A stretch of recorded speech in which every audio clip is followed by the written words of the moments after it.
All right, so we have Mike Tomlin's post-game press conference from the Week 17 loss to the Kansas City Chiefs.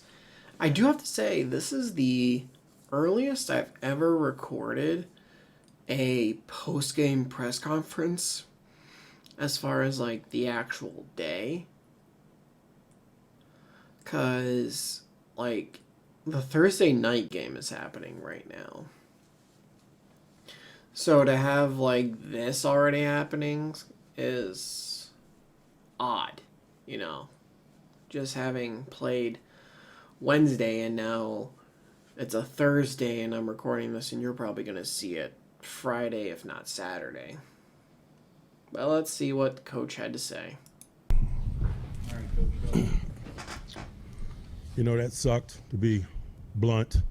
Not the type of ball we want to play, and really kind of eerily similar to our last performance in that we're not doing the fundamental things well enough. We're turning the ball over. We're not getting turnovers, and that hadn't been a recipe for us, but it has been of late. You're -2 or whatever we were in this game, man. You're not giving yourself a chance, particularly turning the ball over in the red zone. We had balls on the ground early. We had a ball on the ground on a punt team early. We didn't cover it. We had a ball tipped up in the air that could have provided our offense a short field. We didn't catch it. We're not being opportunistic on the defense or the special team side when given an opportunity. We had balls on the ground and turnover opportunities a week ago that we didn't capitalize on. And then we're not securing it on offense. And so you're running on the beach when you're performing like that, coupled with lack of situational playmaking, red zone defense, making people settle for field goals as opposed to touchdowns. The games are going to look like that.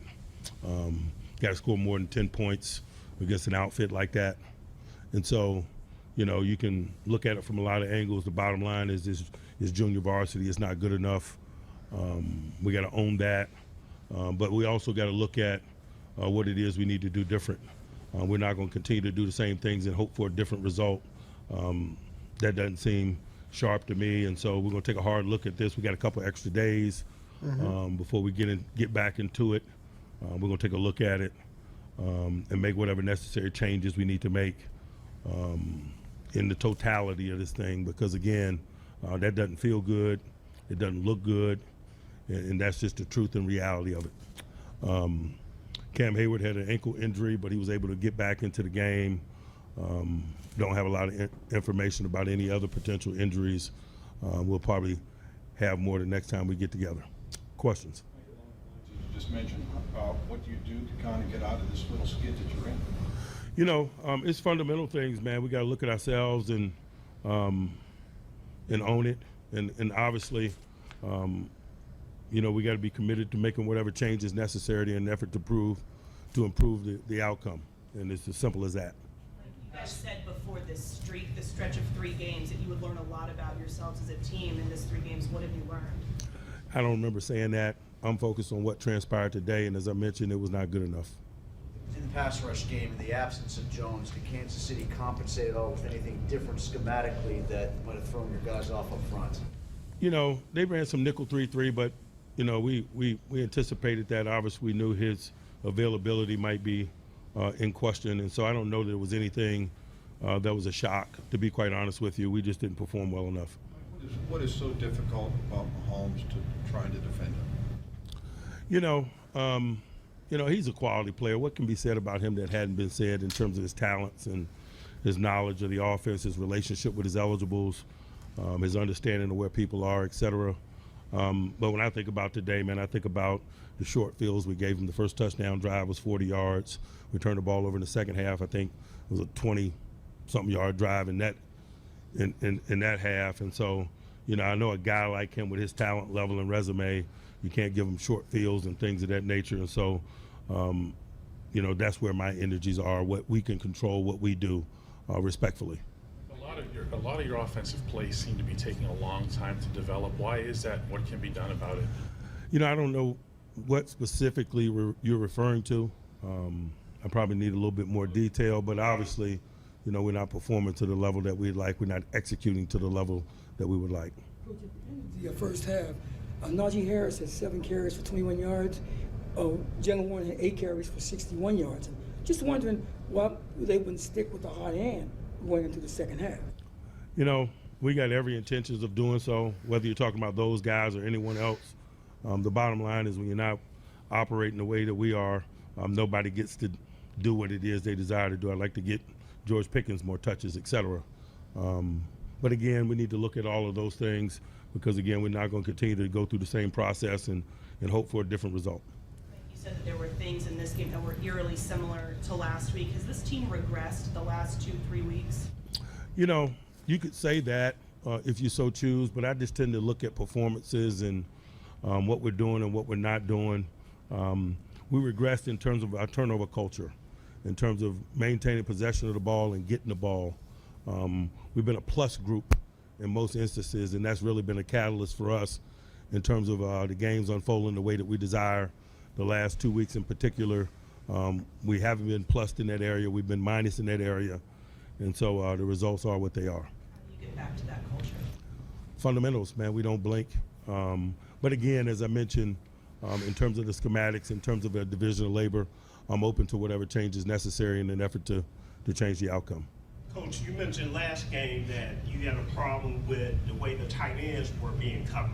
This game, Kelsey was open quite often. How does something like that happen? You know, in some of the instances that he were open, we were in zone defense, and you give credit to them and Mahomes in terms of diagnosing coverages. We were spinning the dial. We were playing some man. We were playing some zone. We were pressuring some. And most of the instances that he caught the ball, which is their norm, he is a zone killer. When in zone, he gets the ball, and a lot of those instances were in zone. Mike, do you feel like you've kind of lost control of the position you were in, you know, in the division? You know, Technically, yes. Control, can be talked about, but the bottom line is, man, we're just not performing well enough, and so I'm less concerned about control of the division and more concerned about the quality of our performance at this juncture. What gives you confidence that you can get this train back on the tracks? Because it's what we do. It's what I love to do. Even on days like today, I love the game. I love working with that group in there. We're not performing the way that we need to. We'll stay down and keep working.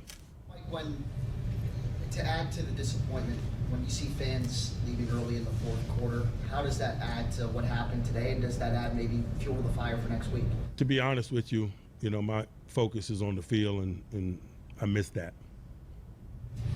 All right. All right. All right. So just a few notes here. That beginning part where, he says, like, that's very blunt.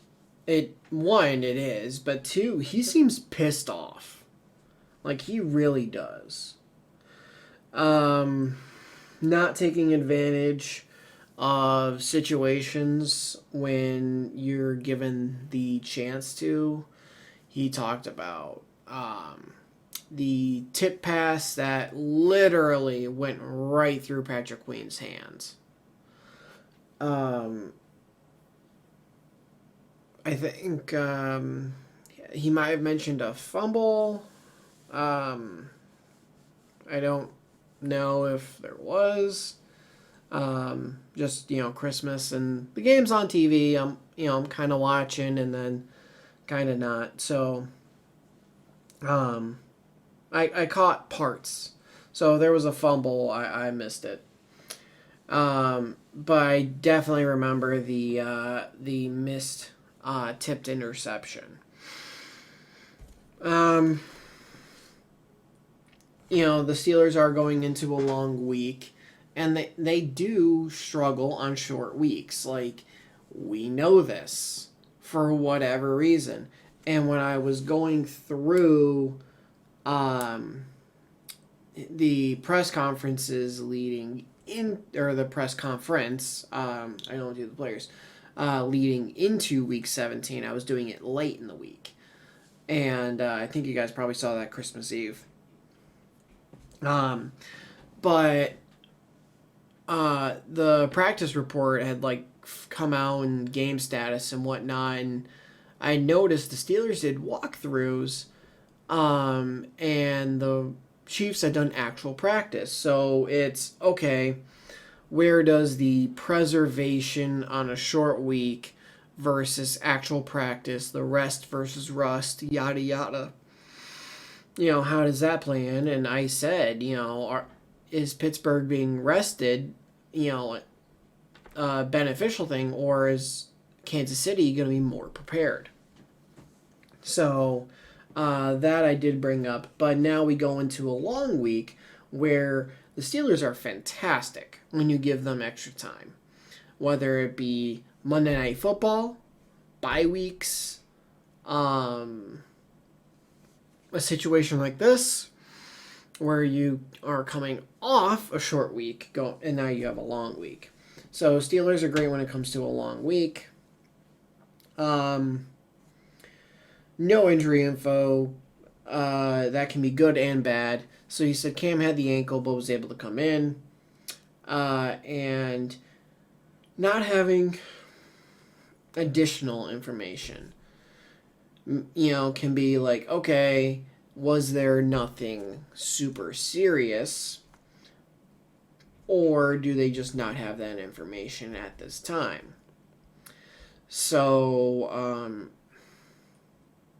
we'll have to see on his press conference. I should be Tuesday, assuming the game's played on Sunday.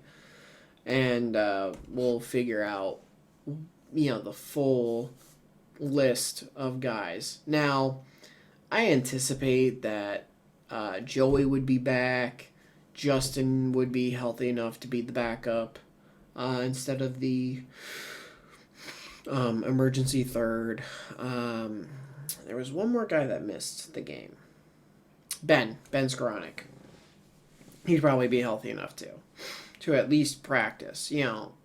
Justin, I definitely think if he was able to be the emergency third, I think he should be able to be the backup now that we have this extra time. And he talked about changes. And you gotta just think, are those changes actually coming? Are we actually going to see, something different from Pittsburgh? Because, they talk about it, wanting to start fast, which that would be a change. Sadly enough, that would be a change. And, there have been, I don't know if you want to call them promises or maybe declarations, but, we haven't really gotten that change. So we'll have to see if we actually get any change. And then when he brings up quality and control. So the quality and control. When talking about control, we definitely lost the control we had. We had a 2-game lead, and now we don't. We're now a game behind. So Baltimore went win, win, win. We went lose, lose, lose. And it was a tough stretch. It definitely was. I'm not going to, sit here and say, oh, they lost to terrible teams. No, they lost to 3 really good teams. 3 teams who are going to be competing and truly have a chance of making it to the Super Bowl. You have one guy where he might get his 3rd MVP this year. Now, granted, I think it should be Josh Allen, just because you go, talk about the expectations this year. The Ravens were expected by everyone to be good. Many people picked the Bills to finish 3rd in the AFC East behind the Jets and the Dolphins. And Josh Allen says, okay, you go ahead and do that. I'm going to go out here and I'm going to win the division for the 5th year in a row. So just to me, based on what people's expectations were heading into the season, that's where I give the edge to Allen. That's just me. But the control, like, having that control is great. Controlling your own destiny, your own fate, that is great. It's okay, beat Kansas City, beat Cincinnati, we win the division. And Baltimore can't do a damn thing about it. But now, and it would be different if Baltimore had lost to Houston.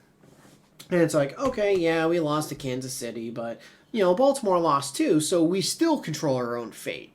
Now you don't. Now you need Cleveland to upset Baltimore, which I don't think is going to happen.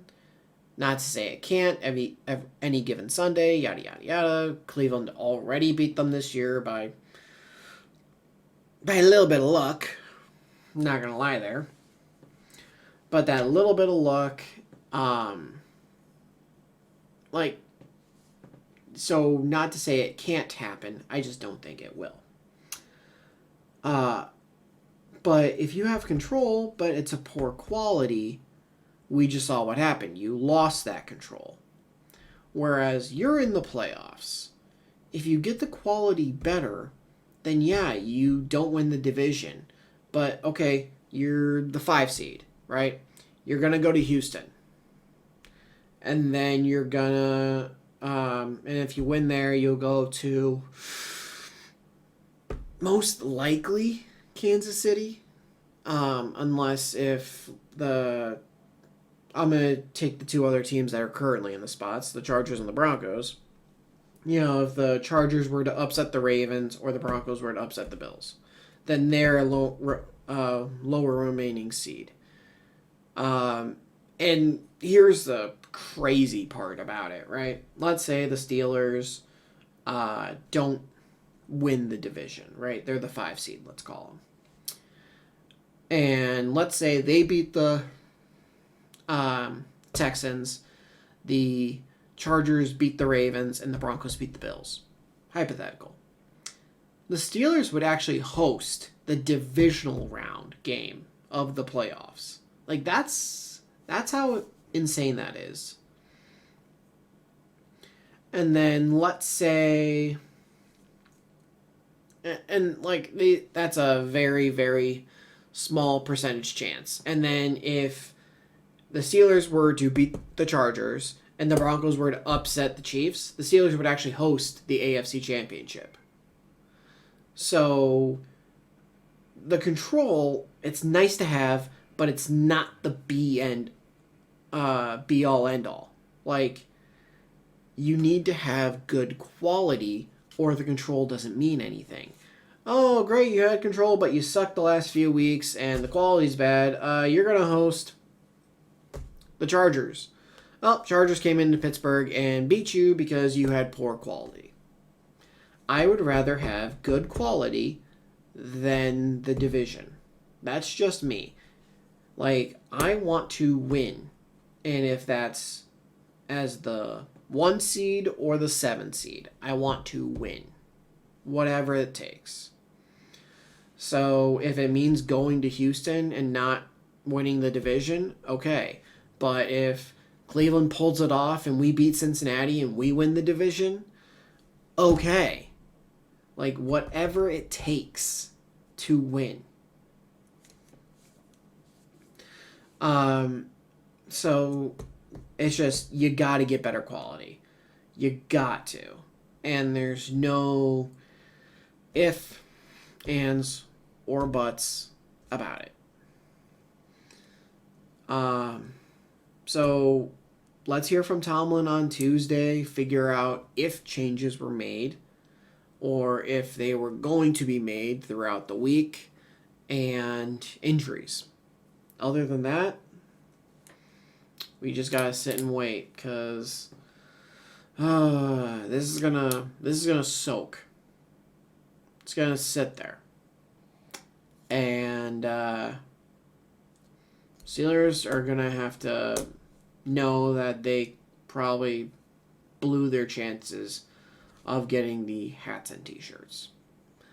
And I said this before the game as well.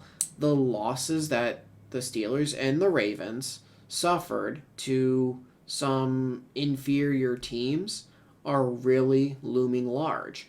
Baltimore losing to the Raiders, losing to the Browns. That might have cost them the 2 seed or maybe a shot at the 1 seed. Maybe. But probably not. Probably the 2. But Pittsburgh losing to Indy when Justin was in field goal range and had a strip sack, and George fumbling inside the 10, and losing to the Cowboys at the last second, losing to the Browns in Cleveland.